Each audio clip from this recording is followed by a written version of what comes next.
Welcome to the Sparky Coach podcast. This platform was built by Sparkies for Sparkies. We simply exist to make business owners more profitable, or businesses more profitable and more predictable. So we want to work with people that work hard because we love working hard too, that work smart because you got to be on top of the business, people that are kind because no one likes a dickhead.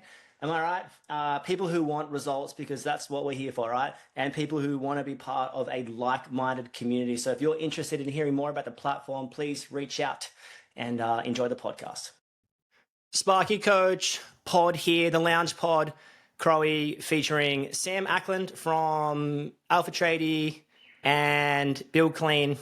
Anything else you got going on? I've got Delta Temp in my portfolio. We've got an aircon business on the sunny coast. Cool. Yeah. I want to dive into that in a sec. Tell us a bit about day-to-day life for you, where do you live, family life, that kind of stuff. Okay. I am Adelaide based. I'm a father of two. By the time this comes out, actually, I'll be a father of three. No way. My wife is 37 odd weeks pregnant. So we're a couple weeks away from due date. What do you got? I've got a 5-year-old boy, a 2-year-old girl, and this will be our second girl. Amazing. Yeah. So we'll have 1 boy, 2 girls. And what's your 5-year-old boy into at the moment? Well, I am an avid amateur jiu-jitsu athlete, and he got into it for a little bit, and he's since told me, Daddy, I don't want to do jiu-jitsu, I want to go to the skate park. And I thought in my head, you fucking legend. So we've been going to the skate park a fair bit, and he can't skate on his own yet, but I still, I'll take him over the spine, hold his hand, he'll drop in, he's pretty confident. That's really cool. I remember last Father's Day, for me, I got an 8 and a 6-year-old now, so it would have been like 7 and a 5, whatever at that point. It really just clicked for me. It came full circle where Father's Day, I think Elodie was, she does a lot of musical theatre, kind of creative stuff. So she was out for the weekend, maybe in Sydney or something. And I was like, let's go to the skate park. So the boys are having the time of their life. I'm having the time of my life. And I'm like, this is peak dad life, Yeah, exactly. I'm yet to, so years ago, I did this purge. This was where I was we can get to existential crisis after leaving Build Clean. So I've still got my ownership in it. Still, I consider myself a shareholder. But I went through this phase of I opened up my shed. And previously I was like an avid hobbyist. So I'd have fucking fishing rods. I'd have offshore. I'd have beach rods. I had surfboards. I had longboards. I had shortboards. I had boards that I could smash in the dump. Several skateboards, motorbikes, fucking everything. I was just an extreme hobbyist. And I went through this purge phase because I was like, focus on what you actually enjoy and take away all the guilt of you not using this stuff. So I got rid of all my skateboards and now I kick myself because I had this sick little shovel and it was perfect to be able to skate with my son, and I don't have it anymore. So I've got to wait till he can skate on his own, and then I'll be able to fill up my shed again with stuff that he enjoys doing. So good. And what's your girl too? What's she into? She's into Elsa. She's into Frozen. Oh, so she loves dancing. She wants to put Frozen music on all the time, and I'm all for it. I'm happy to dance around. I actually love those movies, and great soundtrack. Yeah, it's a bit different when you're listening to it in the car once you drop the kids off. yeah. I haven't crossed into that boundary yet. As soon as the kids are out, I'm just like 90s punk, just banging out there. Or Gracie Abrams, who I really enjoy right now, actually. But okay, coming into, so I always interested to hear people's morning routines. So, you've obviously got a lot of stuff going on in, 3 businesses, one you're sort of remote shareholder. How do you look after yourself and stay motivated? And anyone listening to this is interesting because I feel like you go through seasons, young kids, self-care at young kids for me was like walking around the block with the pram and it's just like you're out on your feet, crazy. And I think it's interesting, like when the kids get a bit older, you can have a bit more, they sleep, they don't need you as much, which is less solely dependent for you to open the fridge and make food for them. Yeah, which is kind of nice and kind of like, hard at the same time because you're not that person. But what do? You've got a pretty specific, like you do jiu-jitsu in the mornings? Is that what you said? Yeah, I've always been into moving weight to some degree. So I would go to the gym 5-6 times a week. But to the morning routine, to the whole biohacking thing, like my current overarching statement to this is, if you zoom out, look at the people in your current area, like if you take a 5K radius around you and look at the 1,000 or 3,000 or whatever amount of people that are there, your current life is most likely significantly healthier than everybody else's. And we all have the median age of 82. So if you can just live your life a little bit better than most, it relieves all the pressure of having to wear like blocking glasses and fucking sauntering every day and all that kind of stuff. So my morning routine used to be wake up, journal, wait 30 to 45 minutes, have the coffee, drink the bone broth. Like I had this, I'm drinking bone broth. That's this whole lot of vitamins and minerals and stuff. And then that terminology of looking at the people in your area came from a mentor of mine. And he was just like, look, add the sauce to your meal, like track macros. Micros might make you feel a little bit better, but just do what works for you. So everybody goes around, they read all the books of like Aubrey Marcus's Own Your Day, Own Your Life. And you're like, yeah, I have to have avocado for breakfast and all that shit. Fuck that, man. Wake up, have a coffee, go to work. That's my morning routine. So I wake up. However, there's some things that I've found that I really enjoy doing in the morning. So I would prefer to wake up naturally. I don't really like an alarm, but I've got, 2 and soon to be 3 kids. So I'll wake up when they wake up, which is usually between 5 and 6. I like to have a coffee in bed with my wife. And then after that, I like to get into working or working out to some degree. So caffeinate and then get stuck into it. Caffeinate and punch a bag or something like that. Yeah, no, it's interesting. I started. Yeah. It's funny. I woke up this morning to Jas, our 6-year-old, going like "Dada." He's got a really husky voice. He's like "Dada," and I'm looked at my watch. It's 5:45. I'm like, I'm going to Pilates, so I like lied with him for 3 or 4 minutes and like, see you, Jas. I'm off to Pilates. But I did exactly the same. I picked Audrey up out of the cot and I go, "Do you want to go to Mummy's bed?" And I walked her down the hallway and put her into Kate's bed, and I finished my coffee, and bam, I was out the door. so good. And I think it's interesting. I actually really enjoy the starting the day. I think as a dad, this is my kids don't wake up till, usually this morning is different, but usually like 7:30. That's their time. Phoenix, our 8-year-old on the weekend, he's like a teenager. He'll sleep till 9. And it's just what he does. They go to bed a little bit later, so it's all like relative, But it's interesting. I think as a dad, I was like trying to exercise in the middle of the day, end of the day, and I was like, no, I've got to wake up when I've got to steal my own time, not the kids' time, because spending time with the kids is so precious and so valuable and so exhausting and so overwhelming, but so awesome, and all the feelings into one. So that was really interesting. But a drowning person can save no lives. So I think for everyone listening to this, if you're in a season of tightness time-wise, just do a 15-minute something in the morning, in the afternoon, middle of the day. Like, don't underestimate push-ups on the kitchen bench just to get your body moving. But yeah, okay. So we've back and forth a few times on Insta. First time, I was going to say in real life, but kind of in real life, but kind of on Zoom, but virtual reality. We've done the modern day networking, which is if you like someone, reach out to them on Instagram and build a relationship with them. Just for anybody to network with any person. If you want to reach and grab a relationship with someone, fucking send them a DM. It's the best way to start. I've met so many cool people from just, hey bro, love your work, would love to chat, and they're just bang straight back at you, regardless of how big they are. Yeah, I've found the people, the most high performing people I know are really responsive and they're really happy to help, I would say, which is super 100%. Cool. And I think we probably follow a similar approach. I think when I was reaching out to builders or clients or commercial clients, my advice to everyone, and this is what I did myself, was always, hey, I've seen what you do. I like it. How do we work together?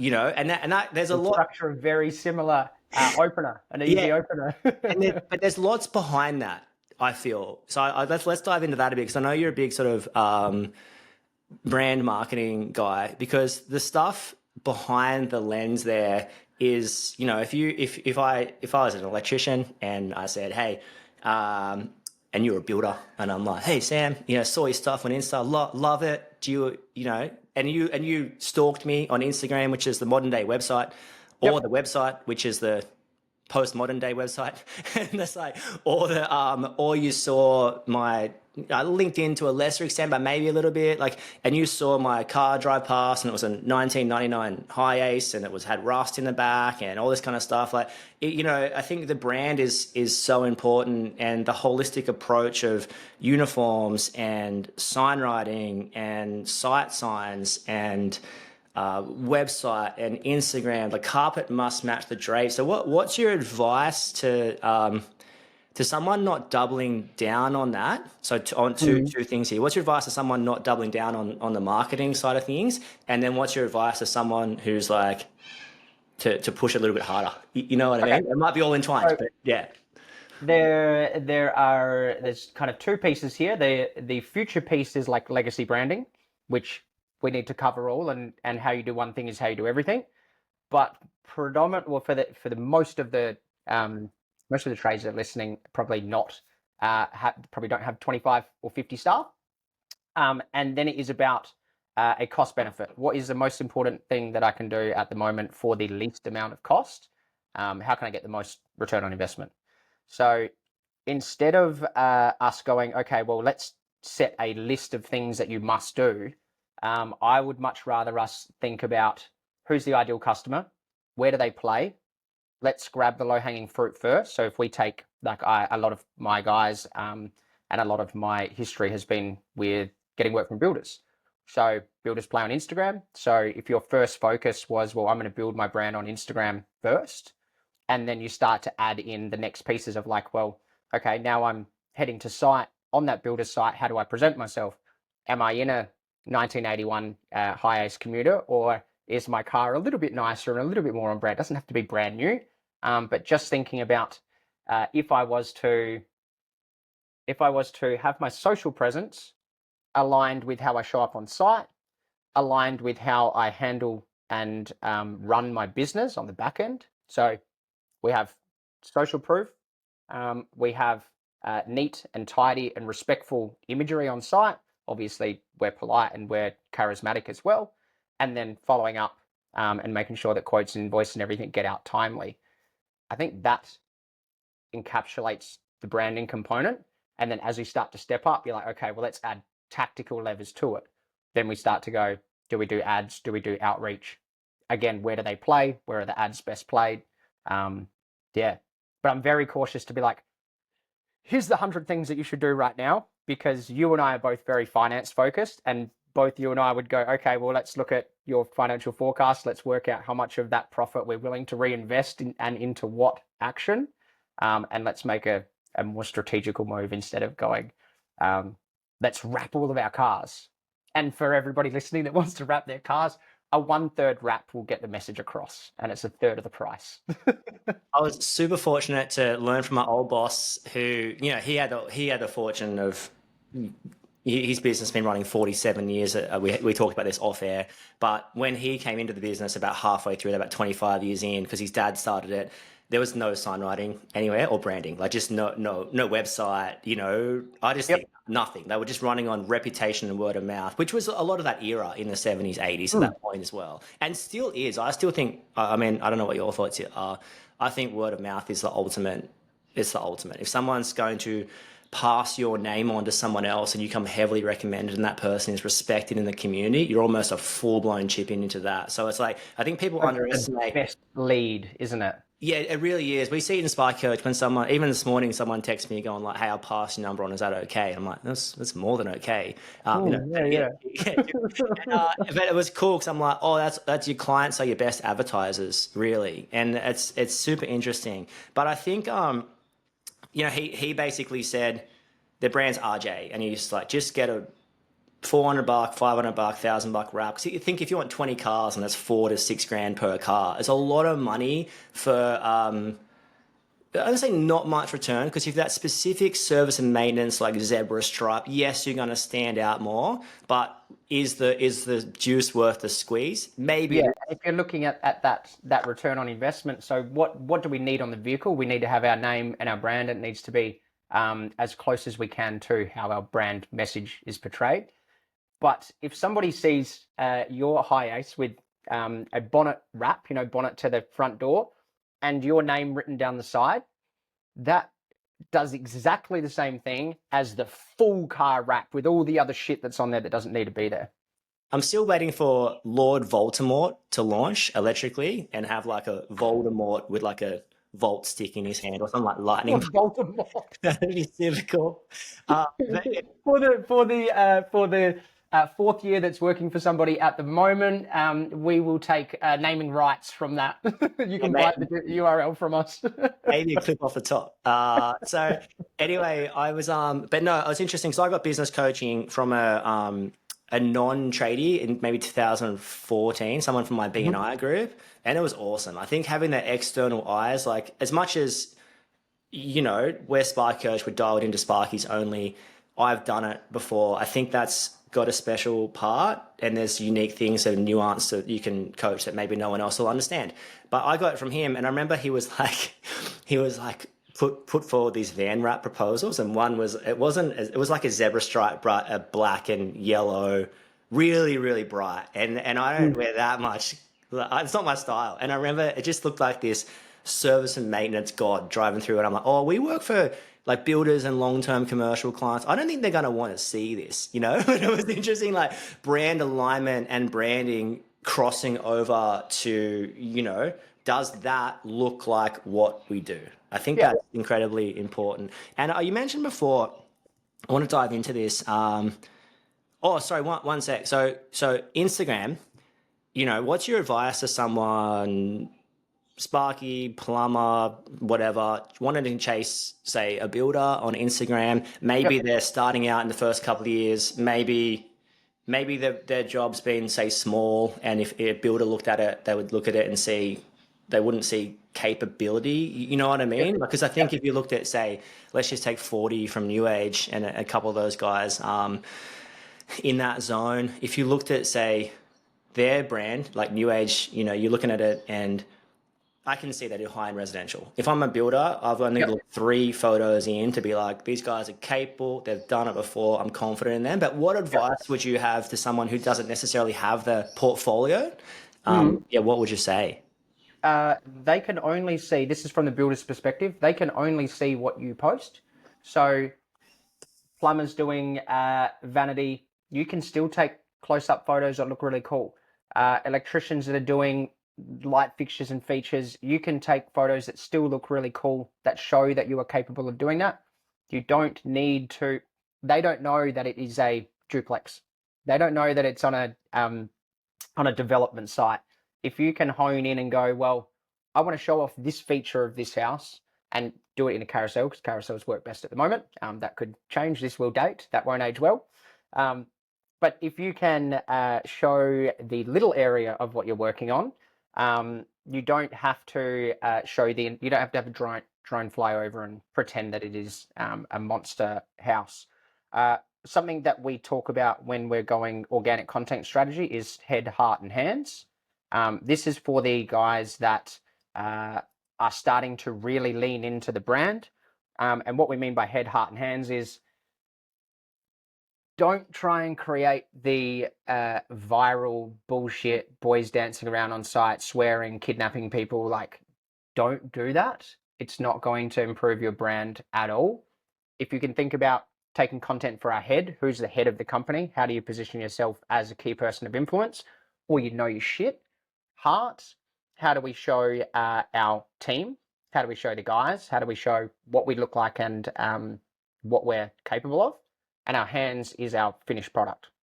So if we are just to fill up our feed with our hands, just with our work, we end up with this curated feed that has no real people. And we all know that people buy from people, and that's going to be very clinical. It'd be like walking into a medical facility. It'd be boring.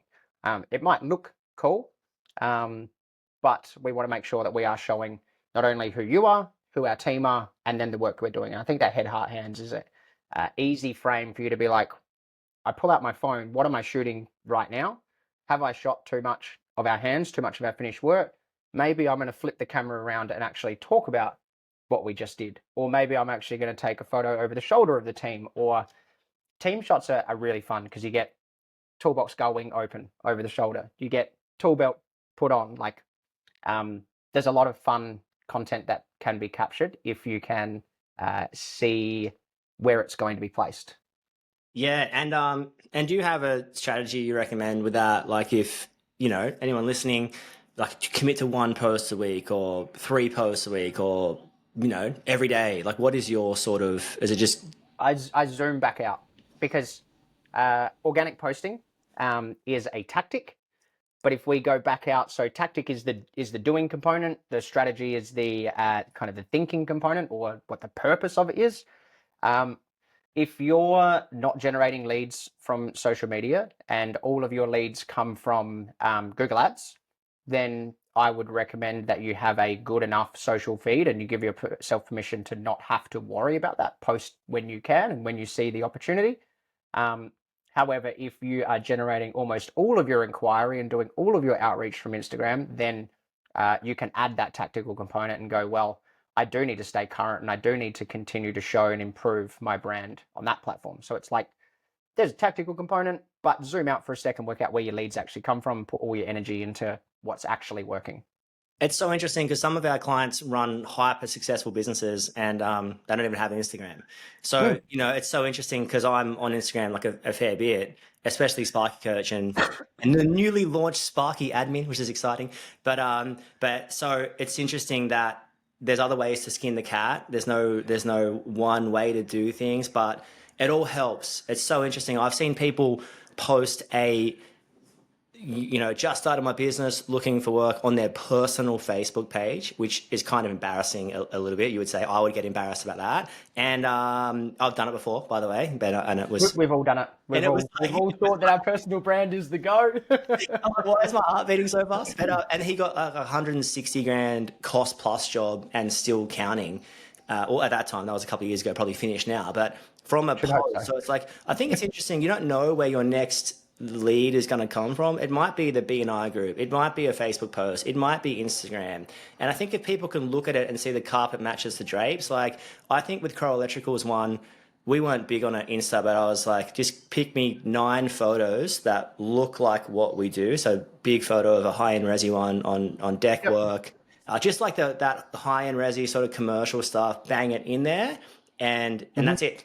The carpet matches the drapes with no maintenance. If someone's directed there, they can look at it.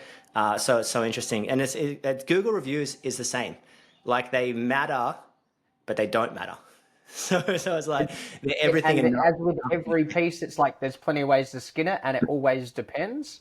And it depends on what your focus is at the moment. So whether you're targeting domestic, whether you're targeting builders, whether you're targeting commercial, there's a platform and an area to put your attention into. Yeah, 100%. So marketing, but yeah, any tips of someone just like you want to like in the wrapping up of the marketing sort of space? Like what's your tip? You got a hot tip for anyone? My hot tip, and this is because I am focused on servicing builders. My hot tip is that I have found that it is more beneficial for you to do the most revenue on a single site. Now, with that, then you go, okay, well, can I go out and win a house of, swap out downlights, or can I go and win a full electrical new build? Both of them are probably going to take the same amount of effort. From my perspective, I see that if you're going to build a residential or domestic service business, it comes with a lot of marketing and advertising, mostly advertising. Whereas if you're going to go out and target builders, I think it's really quite straightforward to be able to build a decent Instagram presence and then use your charismatic ability to talk and show and prove that you can do what you say you can do. So I think that for the guys starting out, I favor builders, and I think they're a great area to work with. Every chosen clientele or customer avatar comes with its own nuances. Builders naturally will use you as the bank to some degree, and it takes a little bit longer to get your money, but you will catch up with the cash cycle, and that will become the norm. If you work for Karens, you're going to get, 1 in 20 is going to be a Karen, and they're going to ride you, and they're going to be a pain in the ass, and they're probably going to hold the invoice from you, and you may not be able to collect payment from them because you'll be scared of the poor Google review. Each of them have their ebbs and flows, and I think for the person starting out, it can be quite straightforward for you to build a decent Instagram profile, reach out to builders and build real relationships, and you don't have to spend any money on content or on ads. Yeah, it's so, and I think My my take. advice as well, like see it, meet the market where you're at, or a little bit ahead of where you're at. So if you are starting out on one or two people, the goal is probably not estimate one at this point. Maybe the goal is kitchen and bathroom renovations, some sort of any sort of. I like to reference. I say builder a lot, but I just think it's anyone that can give you repeat work. It's anyone that can go, hey, here's the job. Can you do it? And that's cost plus 101, right? No quoting, big good relationships. You do where quoting can take up so much of your time or even someone's time. You know, people have full-time estimators. There's nothing wrong with that, but cost plus can come at a wholesale rate because there might be no management associated. No estimating associated, and you might be able to charge for project management. You know, if you're going to site or your operations manager is going to site, hey, that's billable time. If you've got admin time on it, hey, that's billable time. So this is going to lead perfectly into our next topic. But I reckon meet the market where you're at, and then try and hold on to clients forever. We did a really good pod recently on the end of the road, which is a Backstreet Boys or Boys to Men. Damn it, I said Backstreet Boys, but it's Boys to Men. I think whatever. But it's like the end of the road where you've sort of the relationships are going two different ways. Maybe you've outgrown a builder that only wants to work with. That'll happen a lot when you start and pick up development and volume, and then you realize that maybe it's hard to retain team members because they don't like to do it, or you don't like to do it, and you want to move into the high end, or you want to move into commercial, and you find that start to roll out some older clients and you start to bring in some new clients. It's a little bit more exciting and the margins change and you learn a bit more about your company. There's always that progression or that upgrade. Yeah, and hey, I thought you were coming to do it. It's like, oh no. And this is where I think apprentices are so underrated because a new tradie comes on board and I need to palm a builder or a commercial client off to them. And apprentices are good when they're billable, and they're terrible when they're not billable. And they're good when they're good, and they're terrible when they're not good. So make sure you look after yourself in that zone. And that's just not for apprentices. That's for everybody. That's for admin. That's for estimators. That's for VAs. People are people, man. No, exactly. So it's interesting with apprentices because, let's say I get a new tradie on tomorrow. And I've got to hand a builder or a client over to them. It's the person's new, they're not familiar with our ways, like how we do things, how to do job notes, where that manhole is at the second right turn here, where the lunchroom is, you got to sign in, sign out, all that kind of stuff. It's actually it's harder to hand over unless they're an absolute weapon, which I would encourage everyone, employ weapons. But an apprentice coming, a weapon apprentice. And what does help to, because we've all been there, and I've got the builders' names in my head who are like, Sam, we need you on site. We can't have anybody else. If we all face it, we all have to overcome it. What makes it a little bit easier is where that new team member rocks up in the sign written van with their tools organized, with the right system, they've got the job management software on their phone. They kind of know how to use it well enough. They've been either shown by the qualified or by yourself around site, introduced to the builder. They're wearing a uniform, like instead of rocking up the site in some beat up Isuzu with no uniform on, and he's just got this brand new high vis. It can be a lot easier to have that transition when they look, they feel, and they operate, and they almost talk like you as well. That's where onboarding becomes really important. No, 100%. And it's like you either, as a business owner, spend the time and hand it over. But it's interesting just the apprentice trajectory as they become into a tradie. They've worked on that site. If it's a repeat client, they've worked on that site or with that client for 4 years. So it's not a handover. It's an organic transition and it's a slow burn. And you don't see it at the time because it's just like, oh, I'm traveling with Luke. And all of a sudden, Luke becomes the guy. But Luke knows everything about the client. He's been to the client's house to do some personal work, probably. He knows the client's wife, knows the client's dog name, knows the client's staff, knows where the access panels are, knows the structure, the system, the variations. It's just so interesting. Like, I think apprentices are such an underrated way to clone yourself, as long as they're good. Clone yourself when you're on the tools. And if you're on the tools, I think that's the most important time to hire weapon apprentices because they'll see you and think what you do is normal, and they'll also see the work you put in and be like, stuff that, because it takes sweat to build a business, right? They'll be the culture drivers for the business going forward. They are the future leaders, and if we can have an appropriate level up or career pathways program, then you can quite easily scale a larger company than it is now. Yeah, and they'll also help your overhead come Oh down. yeah. There's some good cost to it as well. It's funny. I do a lot of measuring with people, and when you see the apprentice, when you see an apprentice on a job, especially a service job where it was simple and just a one-person job, it just cooks the numbers so hard. The job was quoted correctly, probably everything happened perfectly. Just an additional person knocked the net profit from 30 to 15, or 22 to 5, or 15 to negative, and it's just like just a bad schedule. That was just a poor scheduling, or maybe we got There caught. are costs of training as well that come into it that we really don't factor in a great deal, that we don't add for. But yeah, it's the numbers game. Coming in, and that's back to the builder thing as well. Coming into a builder where your second year apprentice can probably, I'm talking electrically here, but can probably rough in a house, as good as a tradie if they've had a year experience. It's so interesting to see that come through. But coming into our next topic, which is like the rates topic. Obviously we're pretty a hot topic. Social media is blowing up at the moment for fucking hourly rates, and I'm done with it. Absolutely done with it.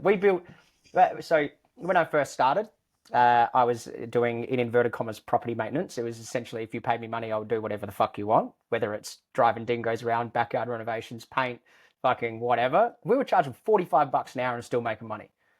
So it doesn't really matter what rate you charge. Like build clean, yes, it's cleaning.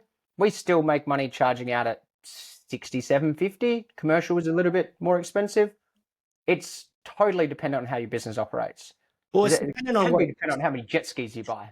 It's depending on, I think it's interesting. It depends on what it costs you. And there's a lot of talk. It's so interesting for me to talk about because I think, and I've shared this story before, and I shared this with you off air. I was fortunate enough to see a bunch of business models. I think when you're in that building industry, some of my best mates are builders, plumbers, property developers now, like architects. You see multiple ways to make money.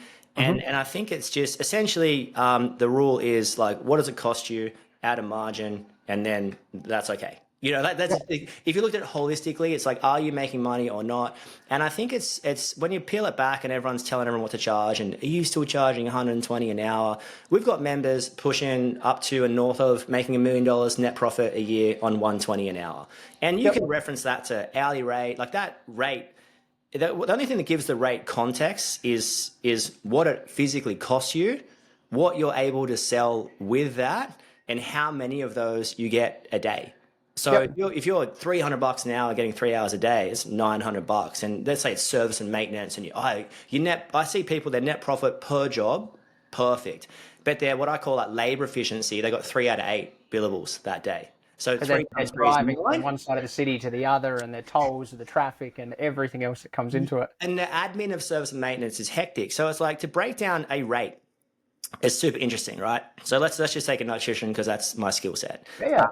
So people are paying between 40 and 60, probably 40 and 55 super wages, depending on where they live. If you're in the city, super hot market, like Sydney, Gold Coast, hot markets. Melbourne, not as hot, I would suggest.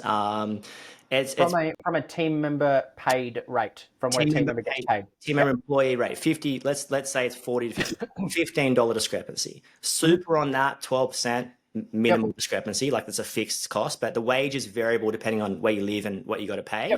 And then you've got your overhead per billable resource, which is subjective to your operating expenses and what you're included. Well, this is where it gets convoluted. And this is where you're going to get into this. This is where, okay, I love the frame of like go in, go out, because we can go down into the weeds and we can go back out. We can look at the forest. Yeah. So hey, I'll just finish and then come back to OPEX. Please. So you got your operating expenses, which goes into a pool of OPEX and admin, which is your non-billable, and your like owner hours in the office and your operations managers, divided by how many hours gives you an overhead per billable resource. So even in that metric, there's lots of moving parts. And I've seen people hugely variable. I've seen people at $15 an hour. Swear to God, this guy's $15 an hour, and I've seen people at 80.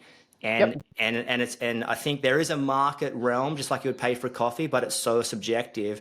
And then you've got your margin on top. And this is interesting, and I want to hear this is probably going to be post operating expenses, but like a builder might skin the labor at a 0 to 10% margin because they're making their 12 to 15 to 20% off their subcontractors coming in. So it's like, it's so interesting to see. Whereas Sparky, if a builder does $1 million job, there might be 200 grand of their labor, just hypothetically, just go with me here for a sec. And there's 800 grand of subcontractors, the plumbers, the gyprockers, the electricians, the earth movers, the windows, the frames, all this kind of stuff, the materials, right? So they've got a fixed contracts of 800 with a margin plus a portion of their labor. So their variable percentage on labor is quite low. Electricians doing $1 million quote, you probably got 700 grand of labor and 300 grand of materials. On average, electrically 70-30. On average, aircon, flip that.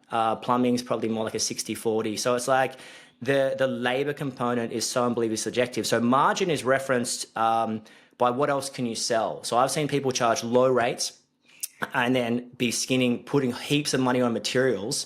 And then the materials margin reverse engineered back on the rate makes it actually quite high. Or I've seen people charging per person rates. So it's like, well, 120 a tradie and, 120, so 120 a tradie and 80 an apprentice. Well, let's call it 100 a person. So it's like you can see people per person rates. You can see people, one of our members just has a tradie rate.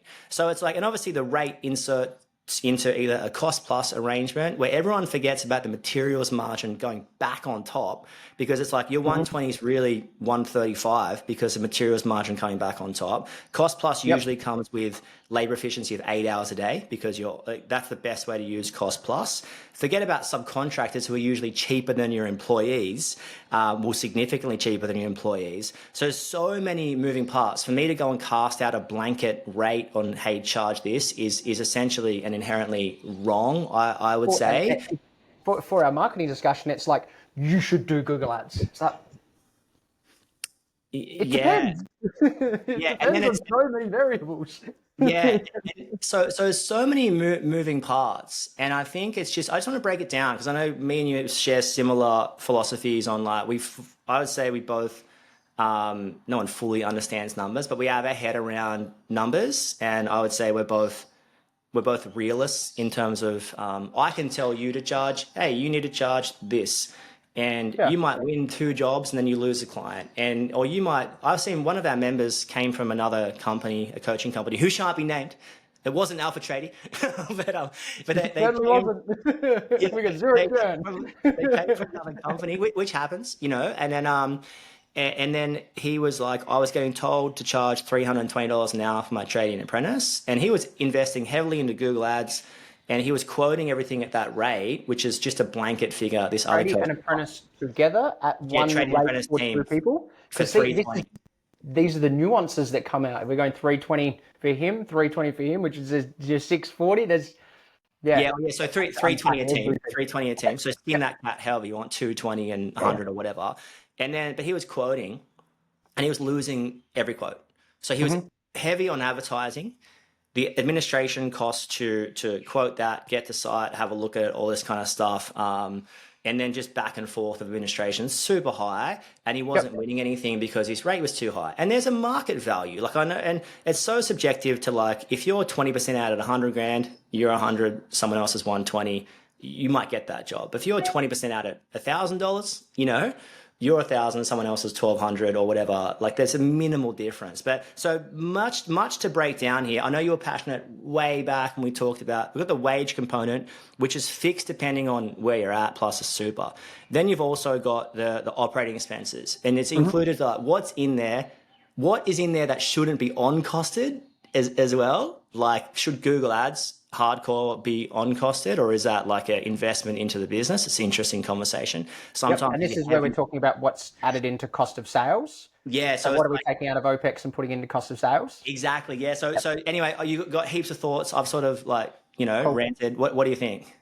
So, for all of us playing along at home, and from having 2 industry coaches sitting here jamming, rates calculator that you see online, so download my rates calculator that you can get the perfect hourly rate, is a marketing tactic. It is solely designed not for your benefit. It is designed to get your contact details. Okay, one piece. Now, they can be beneficial. If you're first starting out on day 1 and you're like, I've got no fucking idea what to charge, maybe a rates calculator might help you get some information together because you don't have historical data to pull on. However, I know that you're sitting in the car right now. We've got historical data to pull on. We've got a couple guys in the team. We're at a few months at least, or even a couple years worth of financials in our zero. So when we're thinking about our rate, we're thinking about how much to charge. I don't really care what your rate is. There are two components. Are you making money month on month? And if I were to change my price, what would my customer's perception or what would my customer's reaction be? So if you were to go, well, I'm going to double my price, cool. Well, my customer's reaction is going to be, go fuck yourself. We're not going to win any work. We'll be down to nothing. Let's play an example. If you were to open up your Xero file right now, please don't do it on your phone, do it on your desktop because the Xero app sucks. Open up your Xero P&L, look at last month, compare with 2 months, turn on percentage of trading income so that we can see some margins.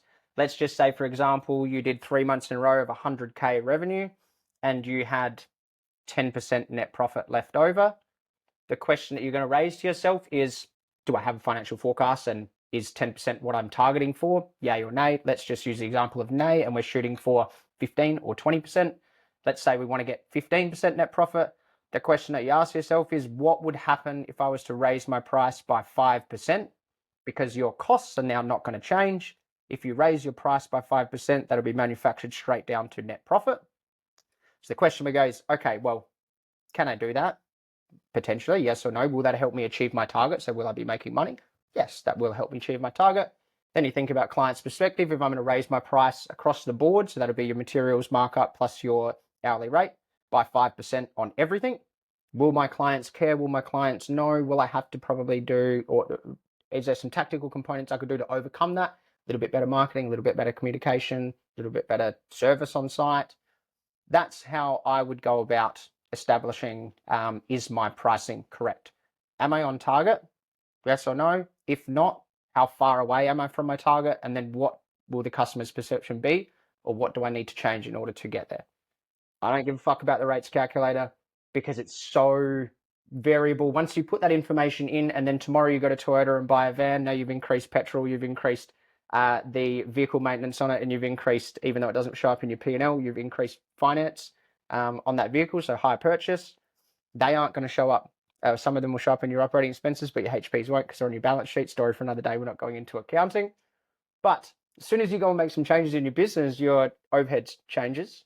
But fundamentally, we just want to see, am I still achieving my net profit target? Yeah.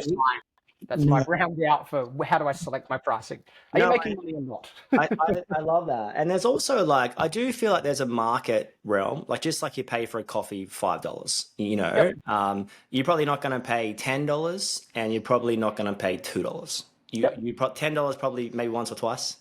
Actually, shout out to, I can't remember what his name, something with sun in it, in Tweed Heads. There's this coffee shop out of this vintage shop. And they're slinging $10 coffees. I'm pretty sure it was 10 for $8.50 or something, but it was one of the best coffees I've ever had. So it's like, that's subjective to product at that point. But I'm probably not going to go to 7-Eleven and get a $1 coffee because I have acquired taste of like a decent coffee. So there's you have a minimum standard that you want to achieve for the outcome, just like your client has a minimum standard that they want to achieve. They don't want your foot falling through the ceiling. Yeah, exactly. So it's super interesting to talk about because I feel like there's a lot of this stuff, like I think you maybe you summed it up best when you said it's just a marketing ploy. And I've sat in another coaching company where they're building this calculator and they're counting apprentices as a 0.1 resource for a first year. So in terms of they're counting 10% of their hours, and they're counting every tradie at 70% efficiency. So if we have a great recruiting system and we're bringing in gun apprentices, yes, the first 3 months of the first year they're going to be relatively low, but they can speed up our trade. Even just in that singular line of a 0.1 of an FTE or a full-time equivalent, if he is a 0.2, you are double out on that. But and so many variables. It's subjective to the work. Like, yeah, 100%. If you're changing once again, I'm talking electrically. If you're changing an isolator or doing a one-person job for 2 hours, 100%. They're counted as, they shouldn't be counted. They shouldn't be there.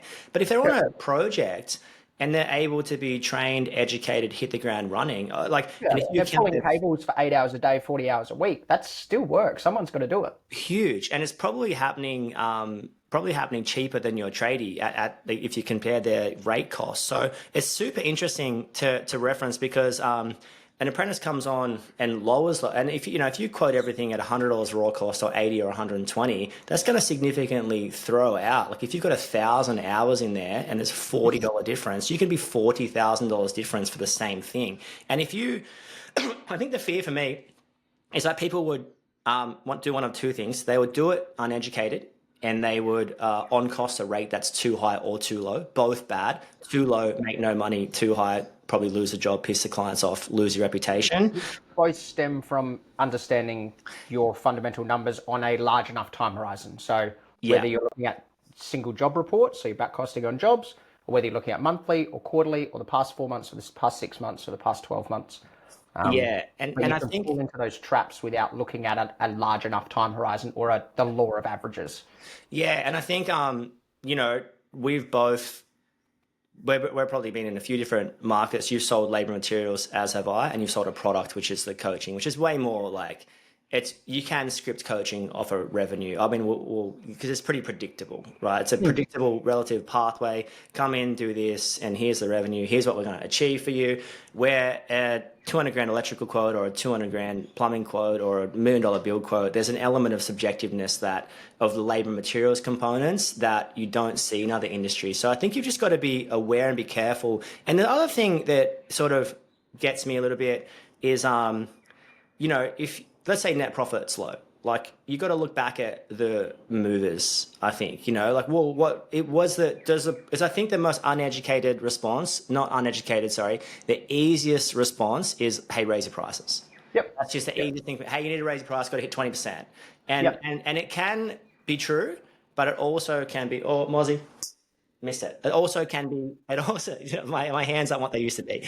Oh, a butterfly. Yeah, but it also can be uneducated because it's like if you looked at it holistically of a project job, if you had, Sam started it, Crowe finished it, someone else did the middle part that was disorganized, disrupted, I didn't charge variations, I underquoted it from the start.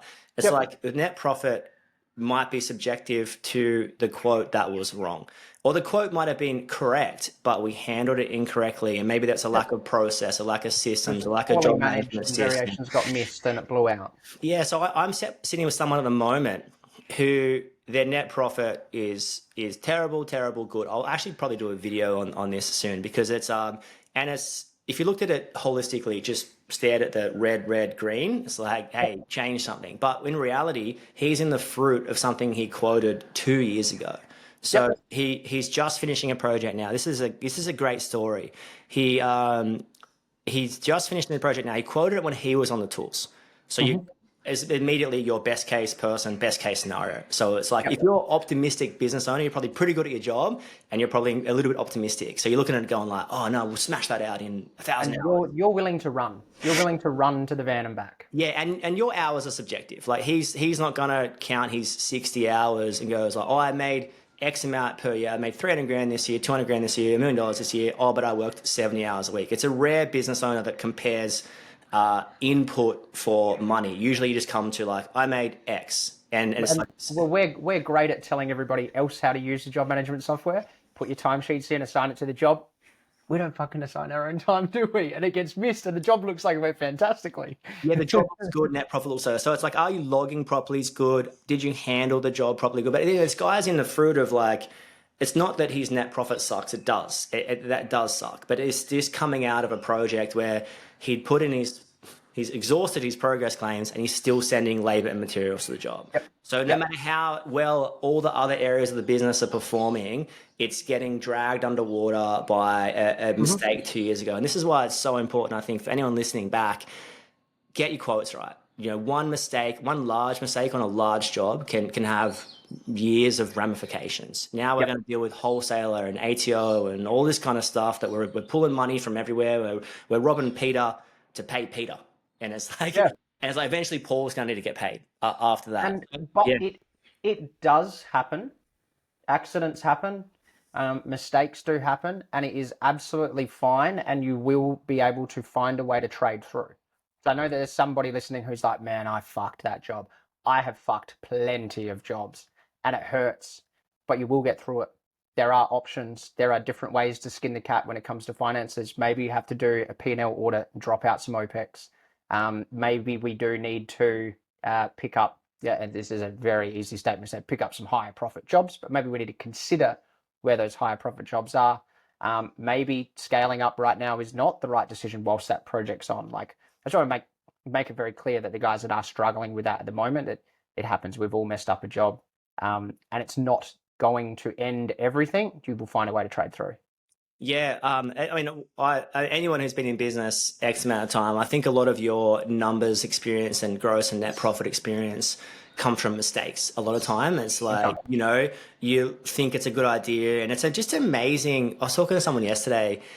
I think the Batuta Advocate put out this like post, and it said, they're gold, man. They're gold. it said young couple buying house about to realize that 2 means a lot more than what they think. It's like 2 million. As he's saying, and I think just crazy too. Yeah, 2. It was about 2.1, 2.2. Like, but I think it's super interesting, especially quoting when I sat with someone yesterday on like a 600. Oh, it was a 440 quote turned into we nailed it to between 680 and 705, to depending on how he wakes up this morning. He's going to actually miss call from him then.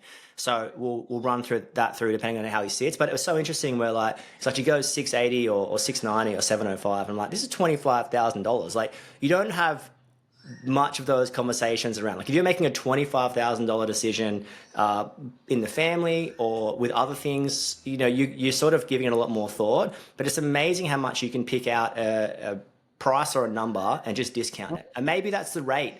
Hey, I've gone from here to here, forgetting that this rate, that you're going to need to service this client for 2 years. And I think the interesting thing is, too many people lose their best staff members to their least profitable jobs because they've got to have their best staff members on these jobs to break even or make money or mitigate the risk, right? Yeah. Because don't communicate any of the pressure to the team, so they're just thinking that this is now the new norm, and I'm getting the whip cracked on me. Yeah, it's absolutely huge, and I think my wrap up with numbers, it's just interesting that like you can make a big decision, a big mistake really quickly. I think, and I think you just need education. Education for me comes from time and experience. Time in terms of like, you can learn a lot from your business from 3 to 6 months of closing the month. You can learn a lot from your business from 3 months of closing, 12 weeks, 13 weeks, whatever that is. So is what you're doing working? If so, could it work a little bit better? If not, either change it or stop it. Like, it's pretty simple when you think about it. And I always compare it to like the t-shirt model. It's in any other industry. If I bought a shirt for $30 and sold it for 27, you would tell me I'm crazy. Like, hey, that's not a business model you want to invest into, you know? So it's just interesting. Just make sure that whatever you are doing, you're buying labor materials and you're selling it at a profit. Maybe you're buying labor materials and product and you're selling it at a profit. You just want to make sure that what you're doing has a margin on it. And the interesting thing about margin, and I know we're probably both passionate about this, is you as a business owner have to be paid a market wage. So what could you walk $3 down to, Lord Voldemort, to reference the start of the conversation again? What could you walk into Lord Voldemort for and get an operations manager role for, or a tradie role for? Tradie role, probably 90 to 110 Sparky, plus super, plus overtime. And then operations, maybe it's 110 to 150, depending on where you're skilled. It's something like that. So it's like you have. And then for a moderately educated or educated enough, which we all are here listening, that's why we're listening in and why we're having this conversation. You know the tax bracket sits at 130, so you'd probably cap your personal income. If we're talking PAYG at 120, and you may do a dividend top up, which the accountant can fiddle with your franking credits at the end of financial year. But there's a few components at play when it comes to paying yourself a market wage. Yeah, 100%. So, and I think for me, whatever you do in an accounting sense is separate to the fact that you're in our calculator at a market wage. So however you get your money is separate to what you're in the calculator for. Because I think too many people are hitting good numbers, but if you take their wage out, it's really, like I can, and especially when you take their wage out, if they're working 2 full-time jobs, like I can work 2 full-time jobs and get double the money as well. So the wage component puts an element of hey, this is what I can earn for someone else, so I should be hitting that. We preach a 20% net profit, which I feel is you can earn a lot more than that if you're still on the tools because you're keeping such a large portion of the money. Yep. When you're, I think that's It really depends on where you show your salary as well. If you're going PAYG or dividends, do you add in, does your P&L show depreciation or not? Do you reflect on an EBITDA instead of net profit? Like, how is your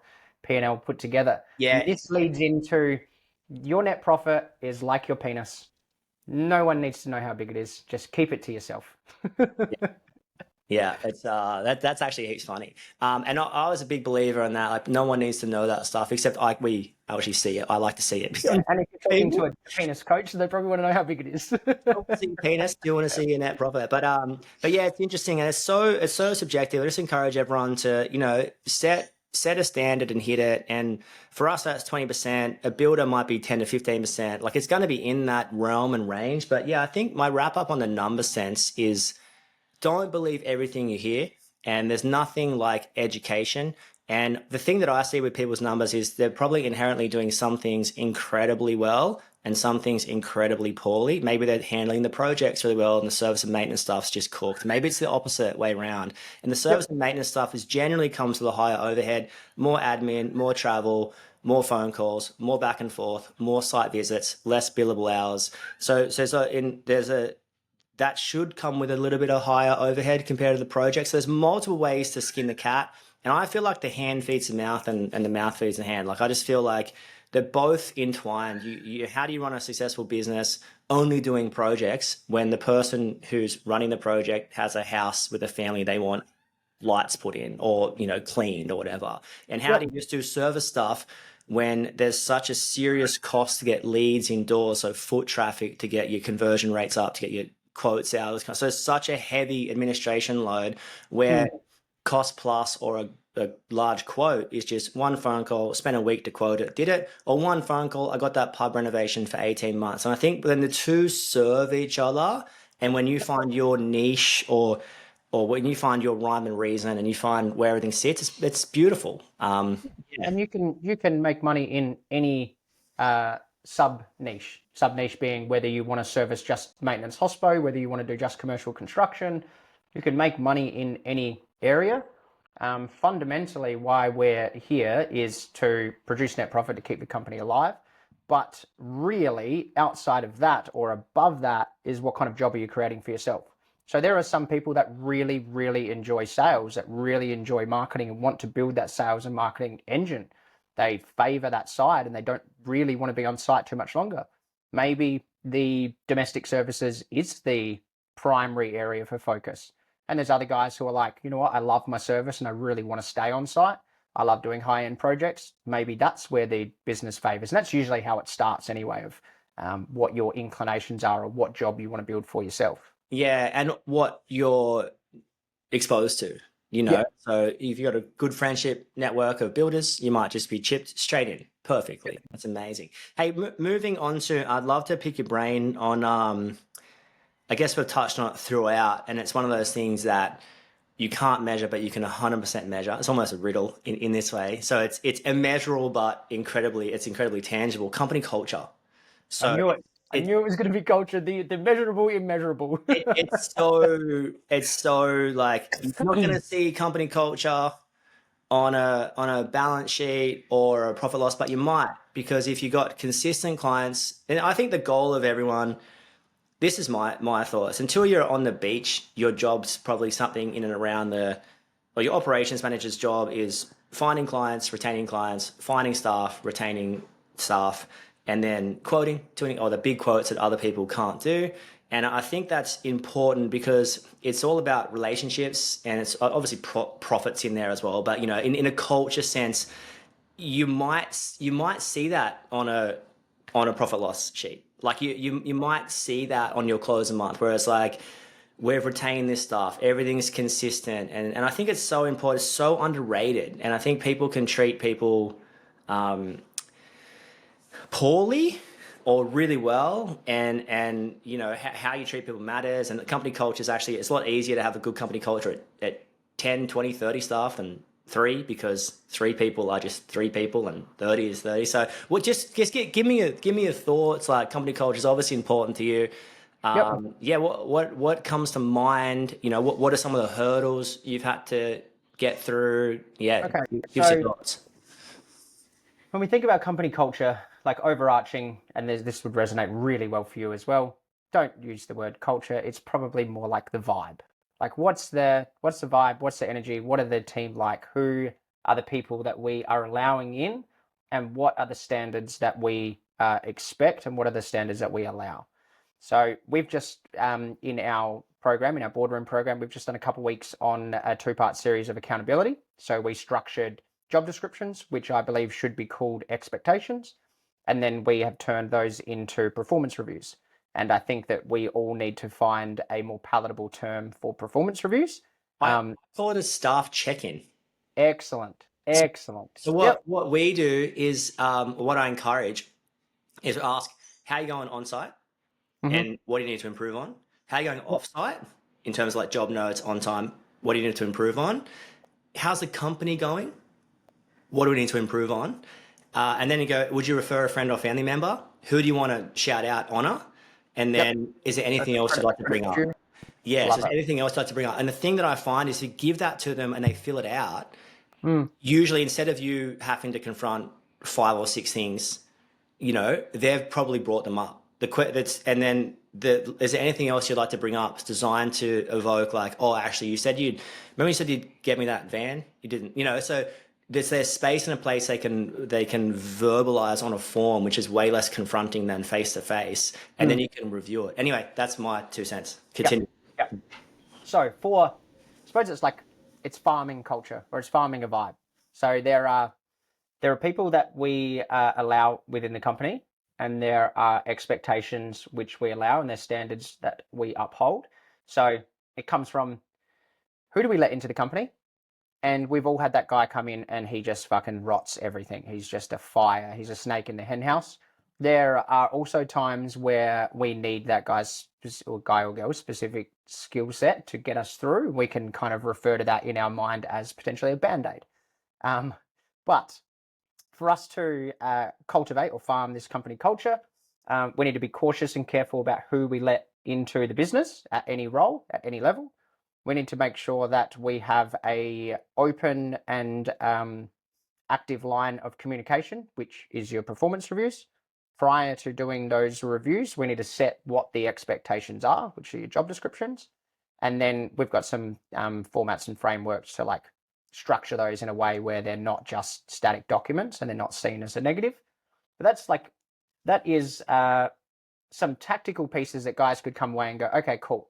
Well, if I'm cautious about who I let in, and guys that are similar to me or have additional skill sets that I need, can I manage their expectations, and can I detail what we expect from them?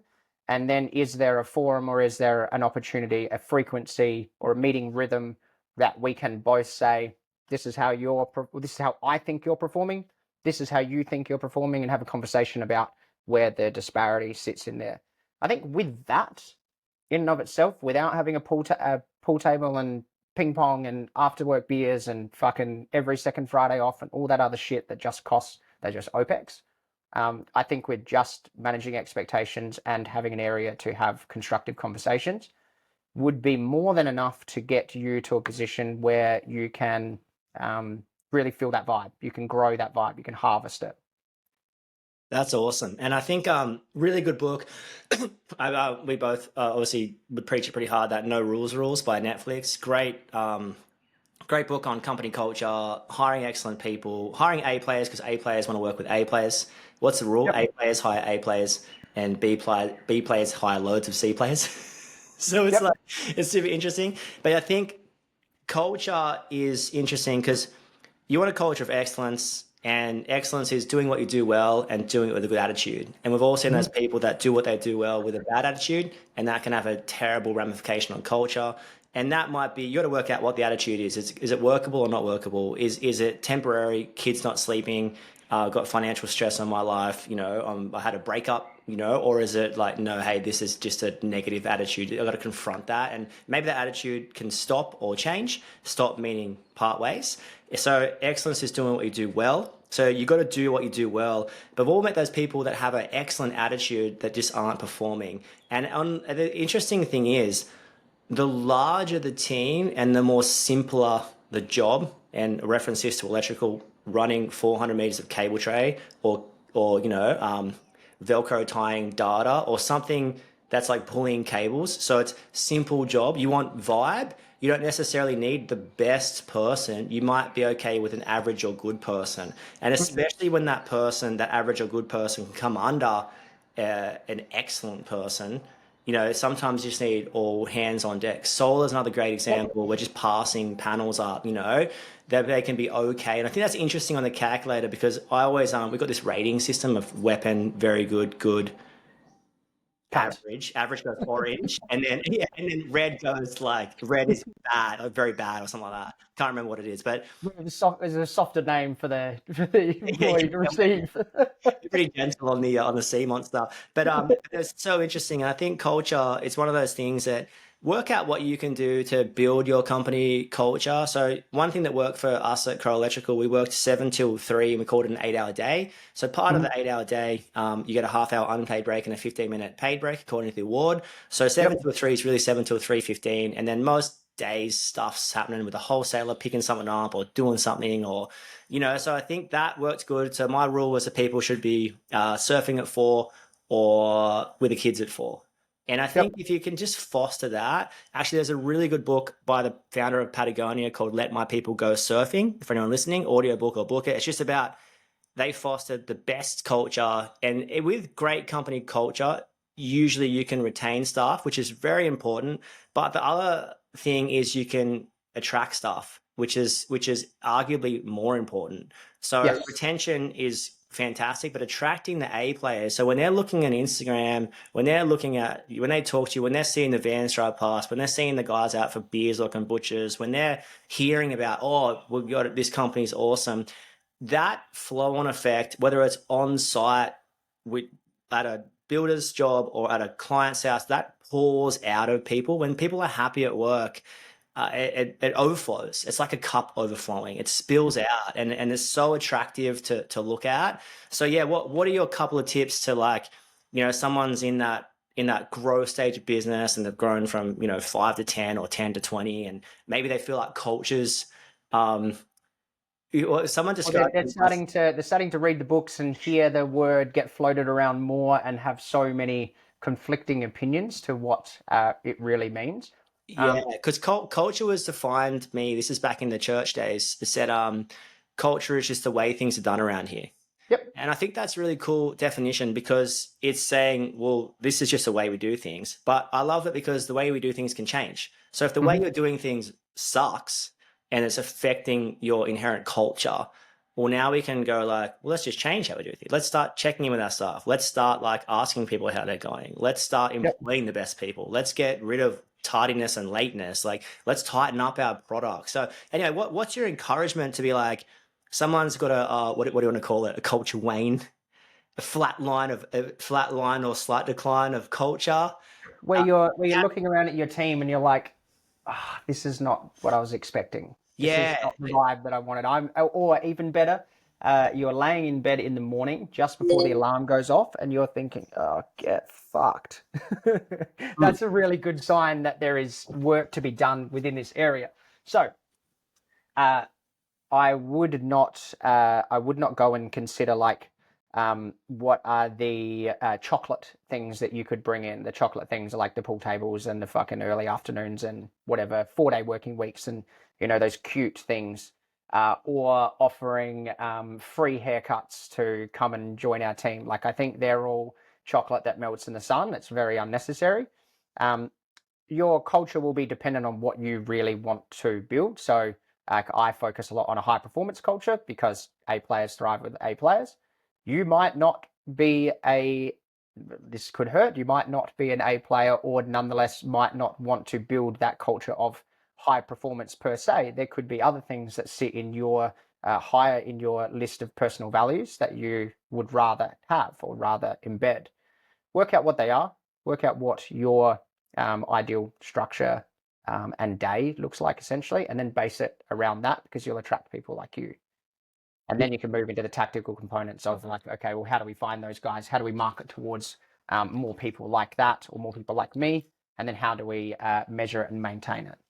Yeah, and encouragement out there is to everyone. You might be an A player, but you're doing C player jobs. Like you're not in the right spot. So if you might be top of your game and the rough-in lord or the on-site worklord, and you're so personable, but if you're bogged down invoicing from 9 till 5 on a Tuesday, and doing all the mundane administration tasks, let's just say reconciling for lack of better wording, you're going to find you get burnt out, and also the task probably is not motivating you. So find what motivates you. And I would encourage everyone, I think everyone likes sight because they're good at it and they're trained in it and they've spent their What time. you currently know. It's what you know, yeah, and it's what you know and what you're familiar with. It's hard to work out if you like it because you're familiar with it, or if you like it because you're good at it, or if you really. Or if there's a fear of the unknown to move into the next level. Yeah, and it's interesting because everyone who wants to grow a business is on a release journey, releasing the back end admin and releasing the stuff you don't know about and releasing the on-site work. And it's interesting for me to reference because a lot of the times we can release the on-site work to an apprentice or another tradie, but we have a hard time releasing the administration stuff, which we're untrained, uneducated, and unskilled in. So it's like that should actually be absolutely hate doing it.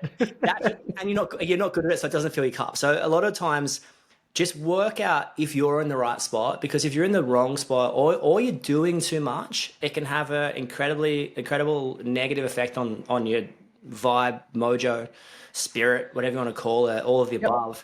And then that, when that's negative, it can pour out and overflow in a negative way. And I would just I guess my wrap up on culture is, if you're not making the money you thought, or you're not making enough money, that can put incredible stress on you. Like if you're running a team at 2 million rev or 5 million rev or 10 million rev or a million rev, and you're making like nothing to 5%, that's going to put so much stress on you. That stress is going to pour out like a gentle breeze would knock you over. If you're living week to week on wages, or living above your means business style, business wise and personal wise, it's going to put too much weight upon you. And that's going to be you're going to be unable to carry that forever. It's literally like walking around with a backpack of weights. You can carry it for so long, but not too long. Dr. Zeus reference right there. But it's just interesting. So I think just check out where are you in the right spot? Are you making the money that you want or you thought? Are you heading in the right direction? Are you happy with your team? Like all these questions that sort of boil up and bring up, and just throw it to the mirror. Yeah, it definitely, the buzzword of culture definitely comes from top down. Like we've seen in one of our entities, we had a manager who was a great person, and I strategically didn't say great manager because he was a yes man. And the components that can come with leadership and culture coming from the top down is that it's not like lead generation where you instantly notice it. Culture is something that will ebb and flow and will adjust over time. And for us, and for that perspective there of like, if you're not making the margins that you want and that pressure or that boiling point is coming out, it is difficult to retain some of that information, but it is vitally important for the future of the company if you can withhold some of that erratic emotion. And there is also absolutely a time and a place to invite and indict the team into what is currently going on. What are you currently facing? If you're in a smaller and tight-knit team, it's easier to band the boys together and be like, guys, let's go grab a coffee or do our toolbox meeting. Let them know that things are difficult and that things are going to get better. And I'm sorry if I come off short. And if you could call me up afterwards about whether I was short with you, that would be great to help me improve as well. Like a little bit of vulnerability when you're trying to foster this culture can go a very, very long way. I'm big about bringing the team in. I'm also big about open book management as well, to a degree. Apprentices don't need to see a P&L, but managers definitely can get a lot of output and assistance from knowing those numbers. But yeah, it comes from the top down. Let's foster an environment that we would want to be a part of. I love that. And I think that the unseen heroes of culture are honesty, vulnerability, transparency, having good products, having good stuff, all that kind of stuff. I want to I'll wrap it up with my thoughts in terms of it's interesting to go. We talk about, let's say, culture. The definition is the way we do things around here. My encouragement to everyone listening is if you've got a erratic or an unsettling culture or you're unhappy with it, then maybe it's time to go back to the drawing board and define the way you do things. So Yep. this is how You could start with company values. this is our value system. We value honesty. This is our vision statement. This is our mission statement. This is our 10 commandments. This is our ethos. This is our core why. And then we can go, and then you can bring the team in for those days and be like, this is why. What do you guys think? Oh, we want to provide an excellent product. What does that look like? Well, it's everything from answering the phone to job notes to the invoice being what you said it was going to be. So all of a sudden, the product doesn't just the on-site guys, now they're going, oh, actually the admin's part of the product and the quoting's part of the product and the branding's part of the product. So they get a holistic overview. So it kind of broadens everyone's, it minimizes everyone's like, well, I did that. Like they couldn't operate without me. It's like, no, we could because the brand's still here. The admin's still here. The other tradies are still here. So it just, so take stock and be like, well, how do I want things to be done? And how are things currently being done? And what's the disconnect and how do we lift it and stuff like that. So that's my sort of final wrap up. But what's your sort of culture final wrap up? My final wrap up. I heard you say like vision statement, mission statement, 10 commandments. I strip it all back significantly. Like, and as we spoke about earlier, like I'm big on simplification, like the most output, the most return on investment from the least amount of effort in any area of life is the best possible outcome. And in that, as we were going through our performance review structures, we did some company values. I sit on a very simplistic approach of select 4 company values. And as we're both dads, we know that when you have children, you have a few rules and you repeat them often.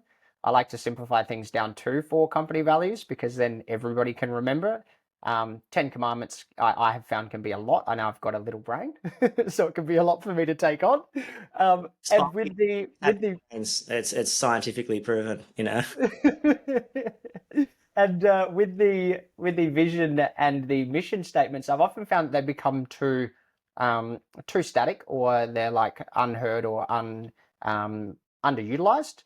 And I like to strip things back just to one shorter term mission. So like, what are we all banding together to work towards? For let's take Bill Clean's example from 4 years ago. It was to expand interstate. That was the sole mission of the company. Everything we're doing is to expand interstate. And then you have some fundamental rules that sit below that of like, we need to have a perfected model. If it's photocopied, it needs to come out as a perfect photocopy. Like all of the pieces that go along with that tied into the singular mission statement. For the managers and for us as managing directors, the mission statement that we actually work towards is revenue at net profit by end date, because it is totally quantifiable. And then everything, take the culture example that we've spoken about today, and their marketing and even the word of mouth, they're all inherent strategical and tactical components that make up that, and that will not be possible to achieve without all of the business plan per se.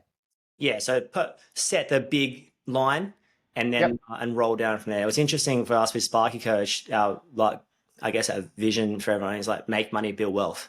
And well, what does that mean? And then you break it down in like a linear pathway. It's been awesome. But man, thank you so much for your time. I'm sure we'll do it again. And I put this on every one of our guests. If you had one shot, one opportunity to things, everything you ever wanted. Yeah. Just to be like, hey, this is, this is really important, or this is my final sign off, or this is my make sure you do this. What are you signing off with? My sign off is compartmentalizing can be very, very important. This is coming from the duality of fatherhood and business.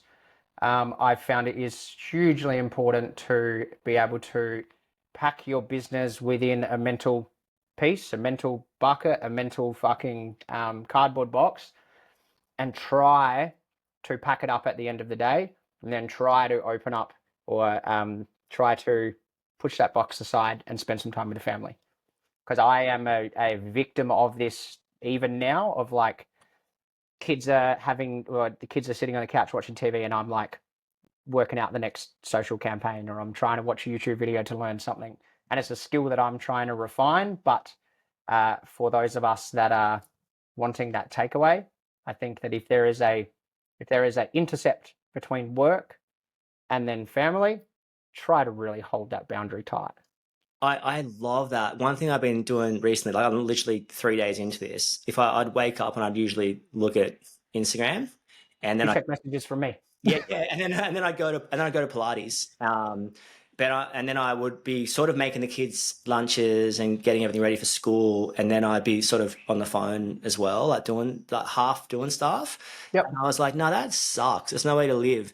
So I was like, okay, sweet. So probably for the last week, I just got up, no phone, gone to exercise, come in. My phone's in a spot, and I'll put it in a spot where I'm like, that is the spot where it's in the mode where I don't touch it. So it's up there, making lunches, hanging out with the kids, get them off to school, pack everything up, and then I start work.